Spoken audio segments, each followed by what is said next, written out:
ഇപ്പോൾ ഒരു മിക്സ് ഇറങ്ങിയിട്ടുണ്ട്. ഞാൻ പേരോ ബ്രാൻഡോ ഒന്നും പറയുന്നില്ല. പിള്ളേർക്ക് കൊടുക്കാൻ, അത് ഇച്ചിരി ഇല്ലാത്ത പിള്ളേർക്ക് കലക്കി കൊടുക്ക്, നിങ്ങളുടെ പിള്ളേർക്ക് വേണ്ട പ്രോട്ടീൻ കിട്ടും, ആഡ് ഷുഗർ ഇല്ല, ഇങ്ങനെ പറഞ്ഞ് നല്ല രീതിക്ക് പ്രൊമോഷൻ ആവുന്നുണ്ട്. ഈ കാശ് വാങ്ങി ഇമാതിരി പണി ചെയ്യുന്ന ഒരു ഒറ്റ ഒരുത്തിന് ഒന്നും പോകാനില്ല.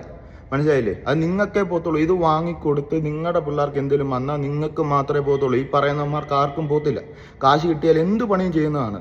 പിന്നെ നിങ്ങളൊരു കാര്യം മനസ്സിലാക്കണം, ഇത് ഇന്ത്യയാണ്. ഇവിടെ എല്ലാം നടക്കും.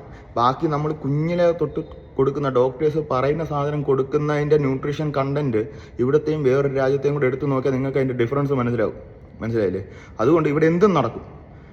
ഇവിടെ ഇതുപോലെ കാശ് വാങ്ങി ഇതുപോലെ കുറേ സാധനങ്ങൾ ഇറക്കാനും എല്ലാം സിമ്പിളാണ്. ഇത് നമ്മൾ മനസ്സിലാക്കി ചെയ്യുക. അതിനകത്ത് കിട്ടുന്ന പ്രോട്ടീൻ 6 ഗ്രാം പ്രോട്ടീൻ പറയുന്നത് നിങ്ങൾ പിള്ളേർ 2 മുട്ട കൊടുത്താൽ മതി. ഇതിനെക്കാട്ടും 100 മടങ്ങിന് ബെനിഫിറ്റാണ്. മനസ്സിലായില്ലേ? അതായത് നിങ്ങൾ ഇതുപോലുള്ള സാധനങ്ങൾ കണ്ടിട്ട് ഹെൽത്തി ആണെന്ന് വെച്ച് നിങ്ങളുടെ കുറ്റമല്ല. ഇതിങ്ങനെ കാണുമ്പോഴേക്ക് നിങ്ങൾക്ക് എളുപ്പമാണ്. ഇത് കലക്കി കൊടുത്താൽ പരിപാടി കഴിഞ്ഞ്. ഒരു കാരണവശാലും ചെയ്യില്ലേ. ഈ ചെയ്യുന്നവന്മാർക്ക് ആർക്കും ഒന്നും പോകാനില്ല. നിങ്ങൾക്ക് മാത്രമേ പോകാനുള്ളൂ.